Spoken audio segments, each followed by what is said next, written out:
Episode 958 opens with major upheavals worldwide as the balance of power shifts following the decision to abolish the Shichibukai system. This is exactly what Admiral Fujitora has always desired since taking the admiral's seat, as he believes relying on pirates has never been the right solution. However, that joy is short-lived, as the Navy immediately faces an even greater threat. The alliance between Big Mom and Kaido has been confirmed, bringing with it the terrifying Rocks Pirates, a force that once struck fear into the world and now seems to be resurrected. To better understand the danger posed by the Rocks, Sengoku recounts the story of this pirate crew. The Rocks are a group of extremely dangerous individuals united by their sole objective to dominate and profit from the pirate island of Hachinosu long ago. This was an extremely violent pirate crew, where members were willing to fight to the death right on their own ship. Notable figures who once belonged to the Rocks Pirates included Captain Roxty Zebek, Whitebeard, Big Mom, Kaido, Shiki the Golden Lion, Silver Axe, Captain John, and Wang Zi.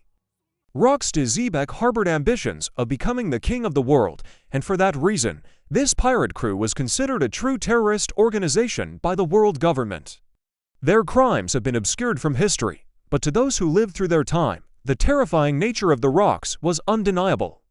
38 years ago, in God Valley, the world was shaken when newspapers simultaneously reported that the Rocks Pirates had been annihilated.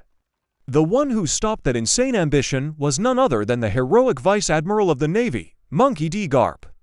The God Valley incident became even more sensitive when Garp inadvertently saved the Celestial Dragons, whom he disliked intensely. Because of his hatred for serving under the Celestial Dragons, Garp repeatedly refused the admiral position despite being fully qualified.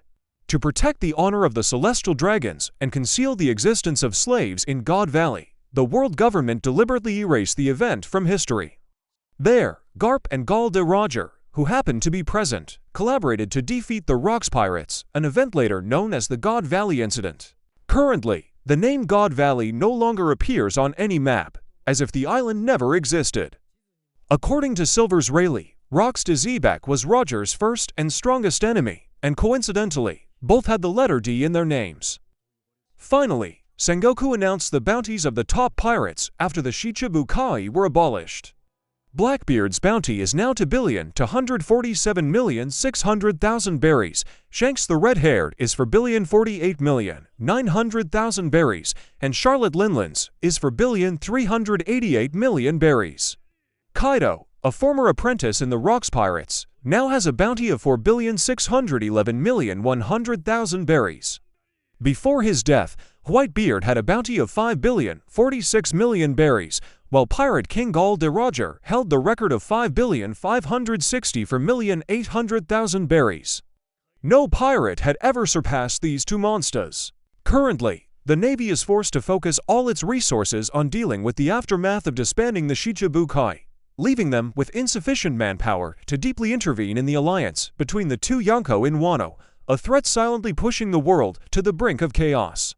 Episode 959 takes us back 25 years to the time when the pirate era began to rise.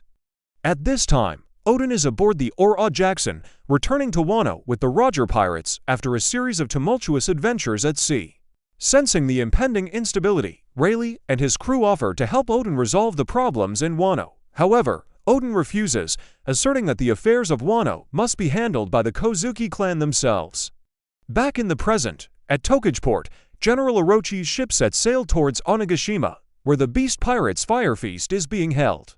Meanwhile, in the Flower Capital, the festive atmosphere continues as if war were imminent. However, something unusual quickly becomes apparent. At the Alliance's meeting point, not a single group showed up as planned.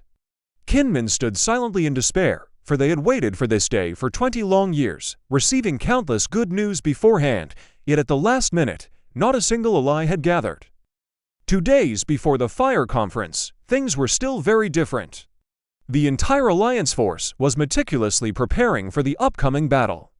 Luffy was still patiently waiting for the appearance of an important person, but Jin, the teammate he most eagerly awaited, had yet to show up. Meanwhile, in Okobori Town, the residents unexpectedly received a large amount of gold, raising suspicions that the legendary thief Ushimitsu Kozo was behind it. Orochi's subordinates immediately launched a manhunt for the culprit, causing the atmosphere in the town to become extremely tense. Otsuru and the people covered for each other to protect the secret, but this action also put them in an extremely dangerous situation. Faced with the threat of repression, they all shared a common resolve: to die today rather than continue waiting and starting the alliance from scratch. And that wraps up our recap for today. If you enjoyed this video, don't forget to drop a like, leave a comment with your thoughts, and share it to support the channel. Make sure to subscribe and ring the notification bell so you won't miss the next episodes of the Wano Arc recap. Thank you for watching. See you in the next video.